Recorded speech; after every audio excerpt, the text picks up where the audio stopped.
For the past 26 years, the Dodge Durango has been the bold American choice if you were looking for a large three-row family SUV, thanks to its muscle car design and powerful V8 engines under the hood. Now, the current generation Durango has been around since 2010, so it's quite literally one of the oldest vehicles out there, but at the same time, this vehicle continues to sell extremely well for Dodge. So for 2025, the Durango continues on in its third generation, and Dodge has continued to also keep around this vehicle. This is the 2025 Dodge Durango SRT Hellcat. So what that essentially means is we have up to 710 horsepower under the hood, courtesy of a supercharged V8, and a design that literally screams it's basically a muscle car version of the Dodge Charger in an SUV. So as you can see this week, we're back out just north of Portland, Oregon with the rest of the members of the Automotive Video Association. And the big question I want answered for those of you who are looking for more of a traditional SUV to cart around your family, but with more muscle car vibes, how does the latest version of the Dodge Durango Hellcat stack up? Stay tuned to find out.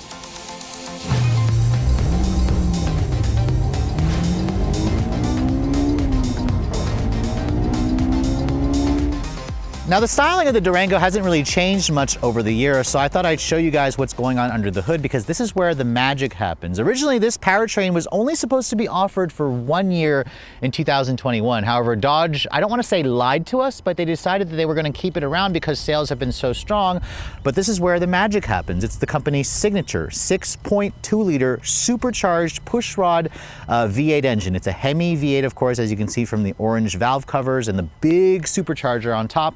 This engine is eventually going to be going out of production, but here in the Durango SRT Hellcat, it makes 710 horsepower and 645 pound-feet of torque. So that's right, this is literally one of the most powerful production SUVs that money can buy, and it lives under the hood of a Dodge. Dodge, as you guys know, is all about muscle car performance. Now, it all goes out through an 8-speed automatic transmission that's built by ZF. It also comes standard with the company's full-time four-wheel drive system with a launch control function. In terms of performance, Dodge claims this model should be able to hit 60 in 3.5 seconds. So again, it's a really big family SUV. It has a top speed of around 180 miles an hour, which is just absolutely insane. In fuel economy, you're gonna have to pay for that, obviously, if you want this big honkin' V8 under the hood. It's rated at 12 city and 17 highway. It has roughly a 25-gallon fuel tank. That's on premium gas. If you guys are conservative with your right foot, you should be able to do a little over 300 miles of range on a full tank. But I imagine when you listen to that exhaust noise and feel the rush of that acceleration, you're probably going to be emptying that fuel tank probably every 200-ish miles.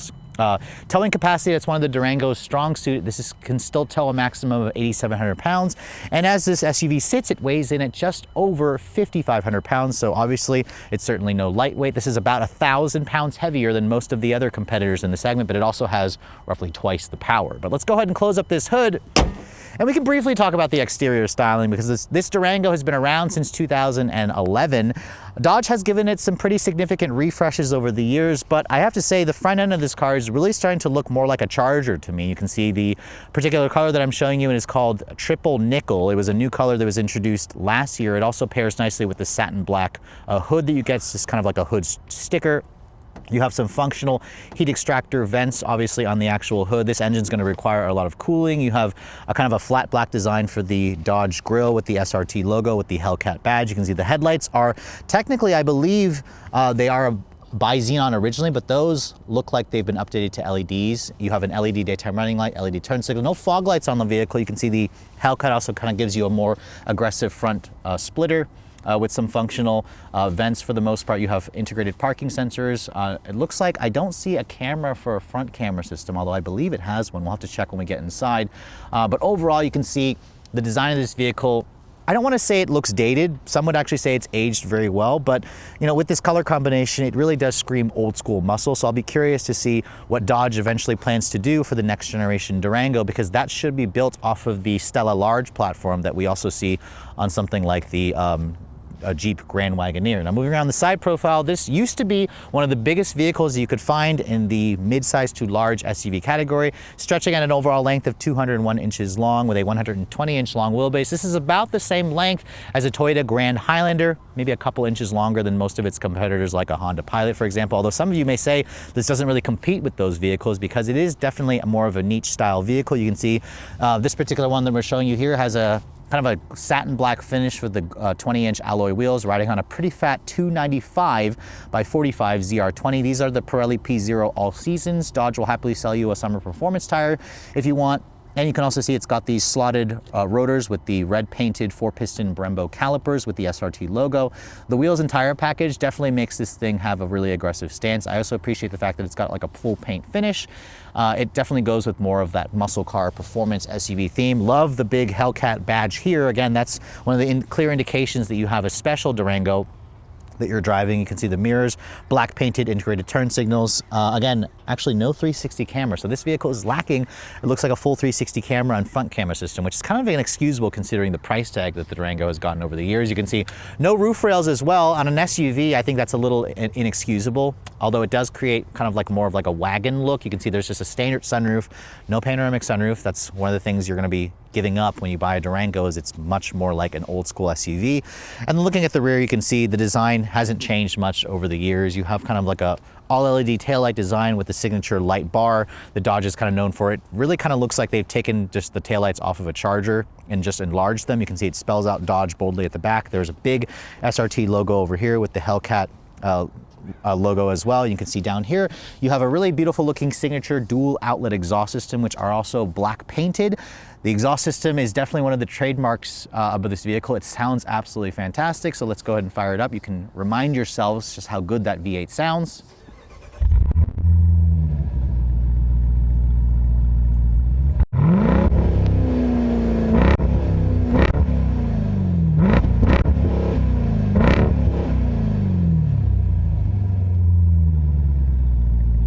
So I have to say, whenever Dodge decides to redesign the Durango, I am going to miss the sound of that engine. So buy one of these while you can, although Dodge keeps saying that they're only going to offer this as a limited production model.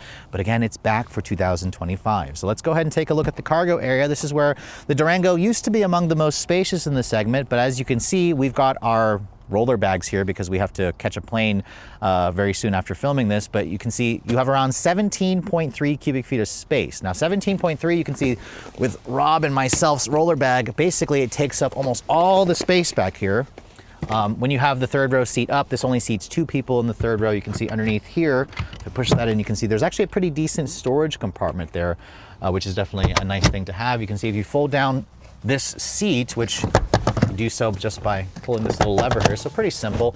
That expands the cargo to around 40 cubic feet of space. 40 cubic feet is good. It's about the same space you're gonna find in most of the 2-row midsize SUV competitors. If you fold down the second row as well, Dodge says you get a maximum of 85 cubic feet of space. Again, 85 cubic feet is certainly nice, but keep in mind something like the Chevrolet Traverse or the Toyota Grand Highlander, that's gonna offer roughly 10 to 12 more cubic feet of total storage space. So this is where I'll be curious to see what Dodge plans to do for the next generation Durango.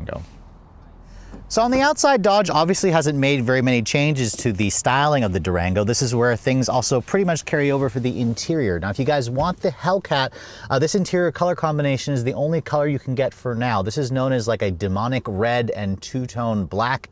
Full Napa leather interior. It has some really nice contrast stitching with the silver and bronze stitching with the big SRT logo with the Hellcat badging. The seats themselves, they are very plush. I actually really like how soft and comfortable the padding is. The seats are also heated and ventilated. And for the most part, I think they look cool in a big, family SUV like this. But when you start getting inside this interior, which let's go ahead and do that now, you're really going to start to notice the age of this car. Now, as I get in and shut the door actually still has a pretty solid sounding thunk. Remember, this vehicle was built off of a Mercedes ML architecture from like 15, 20 years ago. Now, let's go ahead and take a look at the key fob. You can see this is the older Smart Intelligence Access key that Dodge first introduced a long time ago. You can see this is the red key because this is to let you know that you have the key that's going to unleash the full 710 horsepower. If there's a black key, it's going to limit you, I believe, to 500 horsepower. But once you're in here, you can see the start-stop button is also red. Put your foot on the brake and just listen to that V8. It actually, it sounds good, but it's not quite as nasty loud as this car's main rival, the Cadillac Escalade V, which that literally sounds like it's like a gun going off every time you start the vehicle up. It'll seriously scare or wake up your neighbors. But you can see once you're in here, this interior, I've seen this interior a long time, or for the longest time, so I'm not gonna go too much into detail with this. You basically get a fully digital 10.25-inch display here, which does have their latest software called Uconnect 5. This is an upgrade versus the 8.4 in some of the lower trim level Durangos. And the screen, I have to say, looks good here. It actually looks bright and modern. But over here, for the instrument panel, you can see it's got a digital display for the center, but it's got analog on the outside. This looks like it's from 10 years ago. So that's kind of where it's clashing in terms of the coloration and the resolution between the center screen and this screen over here. The steering wheel, as you can see, also has unique steering wheel to the SRT. It's got really nice suede Alcantara with the contrast bronze stitching. I don't like this plastic silver piece here. This should be aluminum considering the price point of this car. It's got the SRT logo here, which I believe this actually illuminates at night. That's what we first saw on something like the Charger Hellcat. You can see over here on the door panels, there is a soft touch injection molded plastic area here. There's some, I believe, exposed carbon fiber trim, although it may not be carbon fiber. It's just a really interesting texture here. You can see padded armrest here with the contrast stitching. You have one touch up down for the driver and front passenger windows, but the back windows are not one touch down or up, so that's kind of inexcusable. Also no power folding mirrors, which is also kind of annoying. You do have 2-person memory seats for the driver, and these seats adjust in like 12 different ways. And like I mentioned earlier, they're heated and ventilated. The steering wheel does have a power tilt telescoping function, which is nice. You do have their driver assistance package, so it has adaptive cruise and lane keep assist, but it's not their newer system like you'll find in the Ram. There's also paddles here to control the 8-speed automatic transmission. And then in terms of the dash, you can see there is some genuine leather stitching over this portion of the dash, which does look nice. Lots of piano black plastic. This again tries to look like, I believe, a carbon fiber trim. And then down here you can see a lot of traditional hard buttons for the dual zone automatic climate control. You have heated and ventilated seat controls via a hard button here, a heated steering wheel, which is nice. Big knobs to control obviously your volume and your tuning, along with your dual zone climate, like I said. And then this vehicle here, as you can see, I put it into reverse. There's just your backup camera. The resolution and quality is garbage. That's where, again, it shows you just how old the system is. And there's no full 360 camera, which it should have, I feel like, considering the price point of this car. It should have already come standard with that. There's also buttons here for like your launch control feature, your SRT pages. This is where you're gonna adjust the drive mode here to go from basically an auto mode to a custom, snow, tow, and sport, and then track. If I put it into track mode here, that essentially puts everything in maximum attack, and then, and of course the engine, in case you forget, constantly makes itself known. There's also an upgraded Harman Kardon stereo system in this vehicle, which if you guys are an audiophile, you may want to tick that box on lower trims. It's standard on this model. Then you can see here at the upper portion, there's suede Alcantara for the roof and for the A-pillar trim over here. As you can also see, there's just incandescent bulbs for the map lighting here. Standard sunroof, no panoramic sunroof like I mentioned.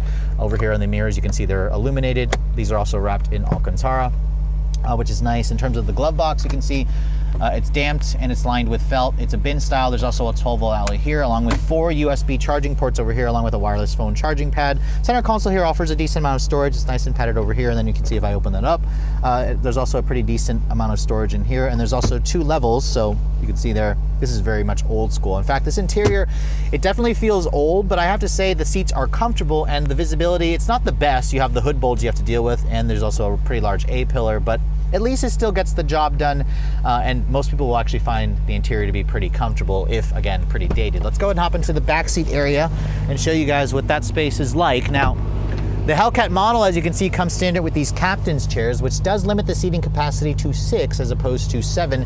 Dodge says you have around 38 inches of legroom back here, which 38 inches is fine. It's just a couple inches smaller versus some of its rivals. You can see as I get back here and shut the door.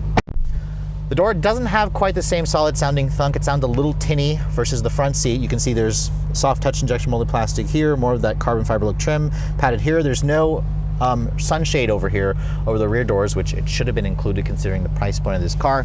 These seats, they don't slide forward and back, it looks like. You can adjust the recline of the seats at least, so I can basically just recline it very little amount over there. In terms of features, you can see there's a power outlet here. You have 2 USB-C charging ports. You do have heated second row seats, which is nice.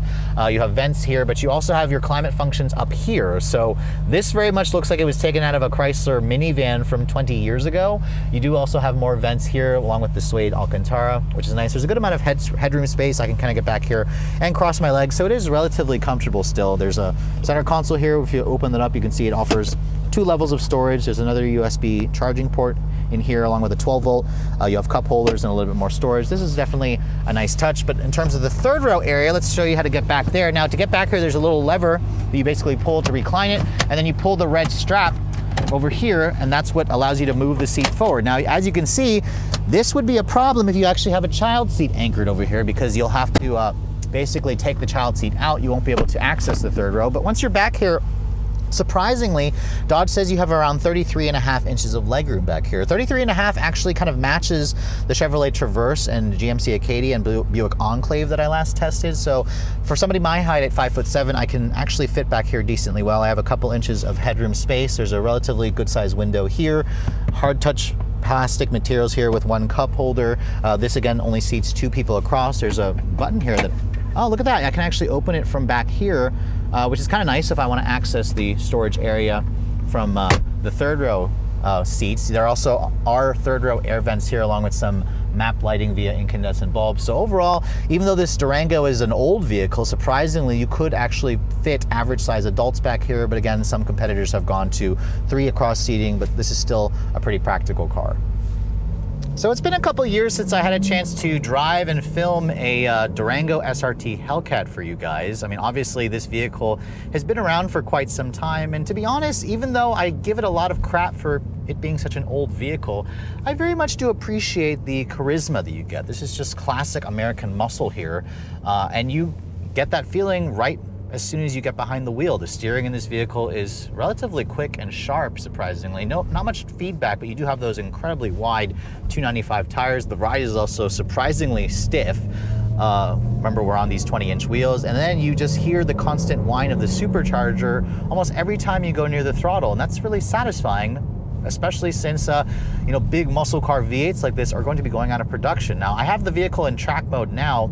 It definitely gives you a much stiffer ride. If I put the vehicle into auto, it quiets down the exhaust, and you know, it makes the dampers less stiff. So that's kind of the mode that most people are going to be driving it in anyways. But for demonstration purposes, we'll go back into track mode, because I really just want to remind you guys why this powertrain is so absolutely fantastic. And it's really just the noises that it makes and the acceleration that it gives you. Let's just try just doing a quick little launch here and see what we can get. Oof. 3.9 seconds there, and even Rob, who's sitting next to me, is a little startled because he just forgot how freaking fast this thing is. Now, I actually just did that without even launching the car. There is a launch control function that you can do that should increase or make this thing even faster. I mean, why not? Let's just see if we can get it to be a little faster there. So activate the launch control there. You apply full throttle and the brake, which I guess I didn't do it. I guess I didn't do the brake enough. Wow.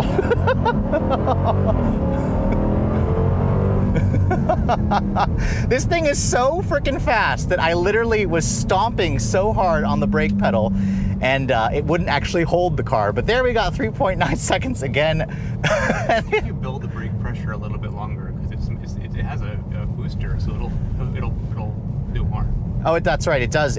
So perhaps I may need to like just hold the brake a little bit longer, but it just kind of shows you how this vehicle is like an animal. It just wants to be unleashed every time you go near the throttle. And that's kind of the whole, point of this vehicle. The engine is just too much. It literally can empty its fuel tanks in just like a couple of minutes if you guys have your foot to the floor for a long time trying to get to its top speed. And it just has the sounds that just make you, feel like you're proud to be an American, because this thing just screams America every time you drive it. It has the exhaust noise that isn't terribly loud. What you hear mostly is just the supercharger noise, which is quite a bit different versus what you get from the Escalade V. I mean, the Escalade V, the best time I could get with that vehicle was 4.5 seconds. So it's kind of refreshing to see that the Dodge is actually faster, even though this vehicle is just insanely old, but it's also just really effective. So I have to appreciate that from Dodge. It is absolutely absolutely fantastic to drive. And you also have that quick shifting 8-speed automatic that almost feels as quick as a dual clutch when you really get it going. And that's kind of where I love these torque converter automatics, because they offer that performance, but they're also still incredibly smooth in day-to-day driving. So I'm going to try another launch here and see if we can get It gives you a... You can't press any... I was like... Cancel. Yeah. So let's try it one more time here. Launch. You're stepping on Yeah, it's not gonna let me hold. I'm literally stomp. Oof.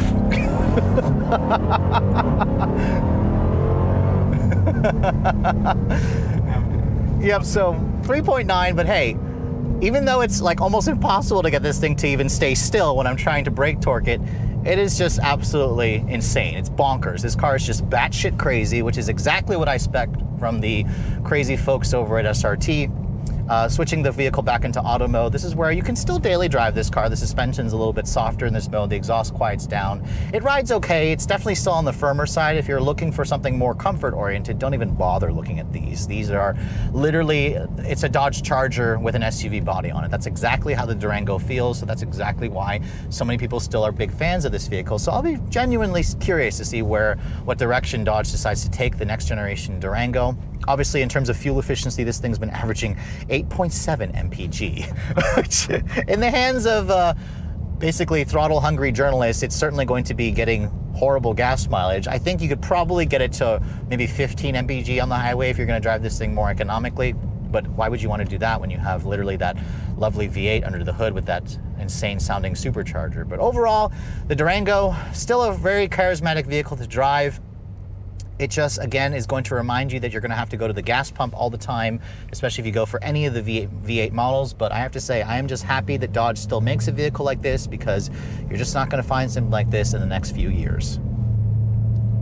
So even though the Dodge Durango is long overdue for a replacement, this vehicle continues to be a pretty strong seller for Dodge. In fact, last year in America, the company managed to sell nearly 70,000 Durangos in all of 2023. That's right, 70,000 units for a vehicle that has been out since 2010. So easily this vehicle is a cash cow for Dodge. And in fact, if you look at the Dodge lineup in general, this is actually the only 2025 model that you can purchase right now as of this filming, while we wait for the next generation Charger to show up as a gas and as an electric model, because as you guys know, the Challenger and the Charger were discontinued. The current generation was to make room for the new versions that are coming at some point. So after spending some time driving the latest 2025 Durango SRT Hellcat, obviously this vehicle is old. It's old AF, in fact, and that could be a good thing or a bad thing depending on what you want, because if you're looking for something that's more like a traditional SUV that feels a lot like a muscle car, or perhaps maybe you have a Charger and you need the extra space for your family, this is one of the reasons to choose the Durango. It's still fast as hell. As you guys saw, the 0 to 60 time for this vehicle is easily going to be in the mid 3-second range. It has that really loud exhaust noise, but you also mostly hear the supercharger whine, which is kind of a nice change versus what you hear from the Cadillac Escalade V, which has mostly the super crazy loud exhaust, but this kind of has that, you know, reminder of old school muscle. The interior is just old, but at least you have the latest Uconnect 5 infotainment system.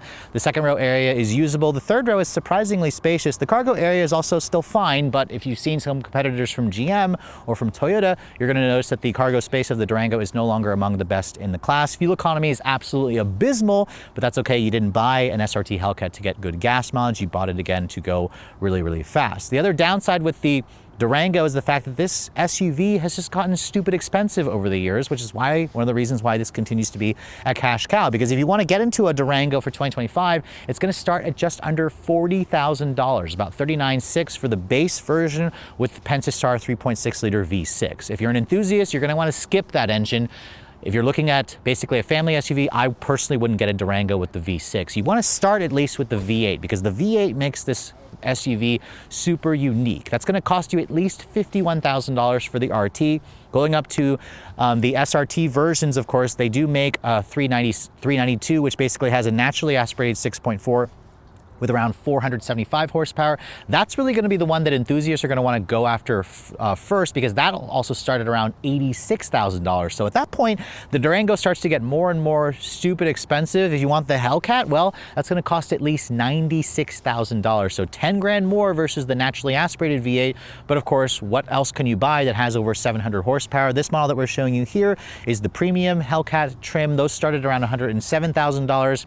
As tested, this one will likely be closer to 110, although Dodge, for some reason, is putting around $7,000 of incentives on the hood for these Hellcats. So I'm not entirely sure why they would be incentivizing trying to sell these vehicles, but I guess they're trying to build as many as they can before they eventually have to discontinue it. But still, to think about paying $110,000 for this vehicle, which is super old, sounds absolutely ludicrous to me, but for some reason, still people are willing to do it. And again, if you're looking to get one of the most old school muscle cars out there that has enough space for your family, the Durango is literally one of the only vehicles out there. And also keep in mind, it's about $50,000 less expensive than a Cadillac Escalade V. So that alone may be reason enough to choose this over its GM competitor. But with all that said, hope you guys have enjoyed my full overview on the brand new 2025 Dodge Durango SRT Hellcat. If you're also looking to see the latest cars I'm testing, be sure to follow me on Instagram at redline_reviews, like us on Facebook, and as always guys, please keep subscribing to the Redline Reviews YouTube channel for all the latest reviews. Thank you so much for watching. I'll catch you all in the next video.